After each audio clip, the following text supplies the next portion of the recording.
고린도후서 5장 14절과 15절의 말씀을 먼저 봉독하겠습니다. 그리스도의 사랑이 우리를 강권하시는도다. 우리가 생각하건대 한 사람이 모든 사람을 대신하여 죽었은즉 모든 사람이 죽은 것이라. 그가 모든 사람을 대신하여 죽으심은 살아있는 자들로 하여금 다시는 그들 자신을 위하여 살지 않고 오직 그들을 대신하여 죽었다가 다시 살아나신 이를 위하여 살게 하려 하심이라. 아멘. 이 본문의 말씀을 가지고 산자인 증거라는 제목으로 함께 은혜를 나누겠습니다. 산자인 증거, 내가 살았다는 증거가 무엇인가, 내가 살아있는 자라는 증거가 무엇인가 라는 깨달음을 갖기를 원합니다. 기독교가 다른 종교에 비해 특별히 우월성을 주장할 수 있는 것은 역사가 길기 때문도 아니고 교세가 강하기 때문도 아니며 도덕적으로도 우월하기 때문도 아니라 생명의 종교라는 점 때문입니다. 사람이 죽어야 하고 죽을 사람은 죽어야 하는데 그 죽어야 할 이유는 죄를 많이 지은 죄값이나 늙어서 더 이상 쓸모가 없어서가 아니라 다시 살기 위해서라는 것이 기독교 메시지의 요점이며 우월성인 것입니다. 만약에 기독교에 이런 내용이 없었다면 도덕적으로는 동양의 철학을 따를 수가 없으며 역사적으로는 유대교보다도 못하고 교세로는 이방 종교보다 훨씬 형편이 없습니다. 모래알씨 집단이 기독교이기 때문입니다. 죽음과 삶, 기독교의 죽음은 삶을 보장하는 죽음입니다. 죽어라, 그러면 살 것이다. 이것이 바로 기독교의 핵심입니다. 문제는 기독교인 대다수가 부활의 소망을 믿기는 하나 부활한 사람이나 부활의 증거가 없다는 것입니다. 부활을 아직도 믿고 있다면 그는 분명히 아직 부활한 것이 아닙니다. 부활하지 않았다면 그 사람은 분명히 죽어 있거나 죽지도 못했다는 말이 됩니다. 오늘 성경이 말하는 부활이란 장기간의 죽음이 조건이 될 수도 없고 필요치도 않습니다. 부활을 전제한 죽음은 죽자 곧 다시 살아나는 죽음인 것입니다. 그렇다면 죽어 있는 것이 아니라 죽지 못한 것입니다. 그렇습니다. 문제는 바로 여기에 있는 것입니다. 부활의 능력은 갖고 있는데 죽음의 방법론이 없다는 것입니다. 이것은 또한 기독교의 허점이기도 한 것입니다. 죽기만 하면 살겠는데 죽음이 아닌 죽음을 죽어야 살겠기에 문제인 것입니다. 우리는 그리스도의 곧 죽음과 부활을 믿고 그 사건을 기념하기 위해 매년 초봄이 되면 고난주간과 부활절을 지킵니다. 얼마 전에도 부활절이 지났습니다. 그런 절기를 언제까지 지켜야 할 이유가 무엇인가? 예수의 부활을 믿고 절기를 지키는 것으로 다 되는 것인가? 나의 죽음과 부활은 언제 이루어질 것인가? 죽음이란 한 번으로 족하고 한 번 이상의 죽음이란 있을 수가 없습니다. 예수의 죽음, 그분의 죽음은 과연 부활을 전제한 그분의 십자가의 죽음은 과연 부활을 전제한 죽음이었는가? 그분이 부활을 경험하기 전에는 생명이 없었던 분이셨는가? 요한복음 11장 25절에 나는 부활이요 생명이니 라고 말씀하실 때는 언제였는가? 그분은 에녹이나 엘리야처럼 산채로 하늘에 올라가실 수는 없었던가? 왜 꼭 죽어야 하셨는가? 나는 지혜로운 질문이 필요한 시점입니다. 그 이유가 바로 이것입니다. 사람이란 할 수 있는 일이 있는가 하면 할 수 없는 일이 있고 또한 하고 싶은 일이 있는가 하면 반대로 하고 싶지 않은 일들이 있습니다. 사람에게 있어서 죽음이라고 하는 것은 하고 싶지도 않은 일이며 할 수도 없는 일입니다. 이렇게 우리가 죽음에 대해 어떻게 할 수 없을 뿐 아니라 하고 싶지 않은 일에게 하나님께서 당신의 방법론을 우리에게 제시하신 것이 바로 십자가 사건입니다. 그런데 오늘 본문의 14절 말씀에 보니까 한 사람이 모든 사람을 위하여 죽었은즉 모든 사람이 죽은 것이다, 이렇게 선언합니다. 이 말씀에 우리는 무조건 아멘 할 일만은 아닙니다. 이것은 은혜가 아니라 심판이기 때문입니다.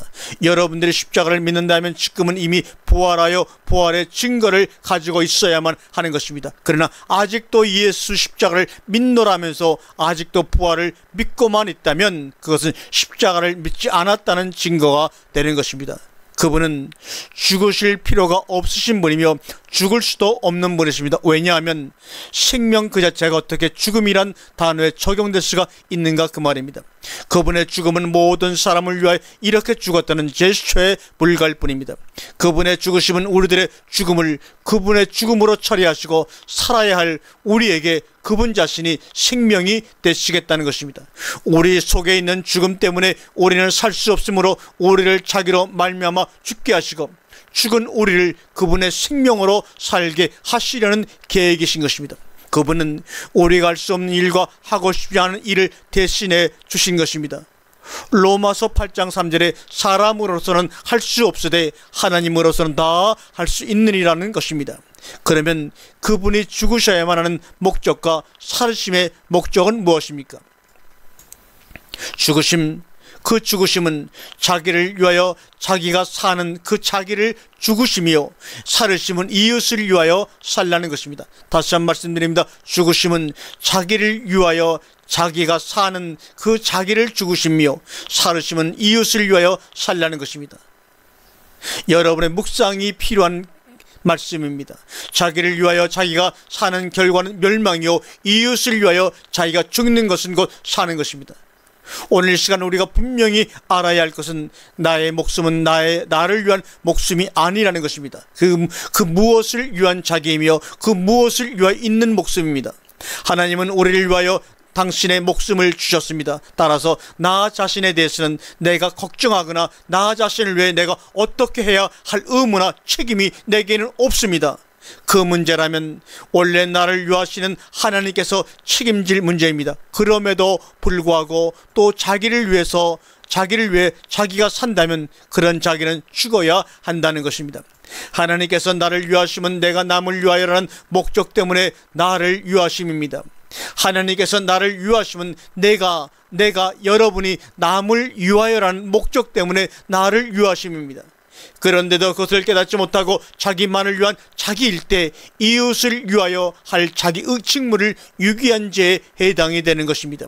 그것은 순전히 탐심에서 나온 결과이며 그 탐심은 곧 자기라는 우상을 숭배하는 죄에 해당되는 것입니다. 그렇게 될 때 하나님까지도 자기를 위해 존재하는 전능하신 신일 뿐입니다. 나 외에 다른 신을 내게 두지 말라. 이때부터 나라고 하는 신이 더 크냐 하나님이냐 보호자를 놓고 다툼이 우리 마음속에서 시작이 되는 것입니다. 그것을 영적인 전쟁이라고 하는 것입니다. 내가 죽지 못했다고 하는 것은 자기를 위하며 내가 죽었다는 증거는 자기 사라짐입니다. 내가 죽지 못했다는 것은 자기를 위하며 내가 죽었다는 증거는 자기 사라짐입니다. 자기 사라짐.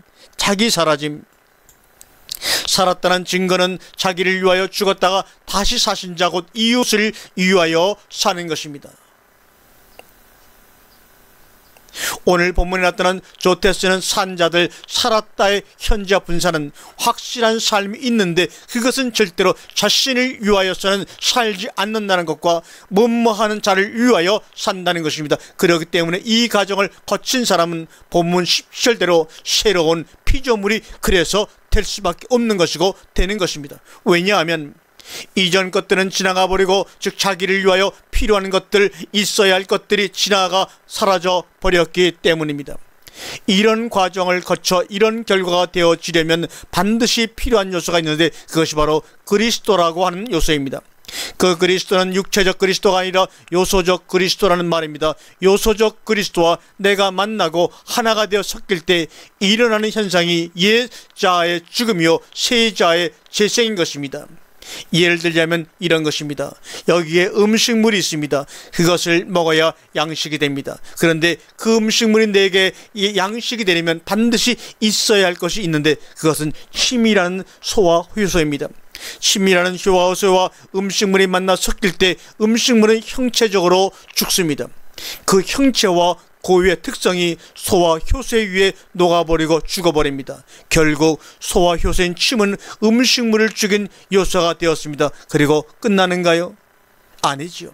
죽어버린 음식물은 영양분이 되어 사람의 몸속에 흡수되어 사람의 활력과 힘이 됩니다. 이것은 곧 재생 즉 부활인 것입니다. 침이 음식물을 삭인 것은 활력소가 되게 하기 위한 꼭 필요한 과정이었던 것처럼 그리스도라는 요소가 자라는 형체와 특성을 죽이며 그렇게 하는 과정은 그 요소가 우리의 새 생명의 활력소가 되게 하기 위한 것입니다. 바울이 16절에서 육체대로 알지 아니하기로 작정한 그리스도는 이제까지는 육체적 그리스도의 공로를 믿어왔으나 이제부터는 요소적 그리스도로 알았다는 말입니다. 그 요소가 없이는 자아만을 위하여는 우리 인간성을 삭힐 수도 없으며 삭힌 인간성이 새 존재의 활력이 될 수도 없는 것입니다. 땅이 하늘의 미래 존재를 죽이고 또 죽인 이유는 미래라는 존재와 특성이 새싹을 틔우는 활력적 요소가 되게 하기 위한 것입니다. 마찬가지로 우리가 그리스도를 육체대로 알고 믿기만 하다가는 죽음뿐 아니라 부활을 이룰 수도 체험할 수도 없이 영원히 죽지 못하는 귀신이 되고 마는 것입니다. 다시 말하면 녹지 않는 소금이요 타지 않는 기름이요 썩지 않는 기름인 것입니다. 죽지 않는 씨앗인 것입니다. 나 스스로는 아무것도 할 수 없습니다. 여러분들 스스로는 아무것도 할 수 없습니다. 다만 요소적 그리스도와 섞이는 수밖에는요. 요소적 그리스도와 섞여 죽기만 하면 또 살기도 합니다. 죽지 않으면 하늘이 그대로 있고 죽으면 많은 열매를 맺습니다. 어떻게 많은 열매를 맺습니까? 자기 자신만을 위하여서가 아니라 누구 무엇을 위하여의 삶을 살았기 때문입니다. 고로 열매는 산자의 확실한 증거인 것입니다. 요한복음 11장 27절에 나를 믿는 자는 죽어도 살겠고 살아서 믿는 자는 영원히 죽지 아니하리니 내가 이것을 믿느냐? 내가 이것을 믿느냐? 아멘. 주여 믿습니다. 아멘.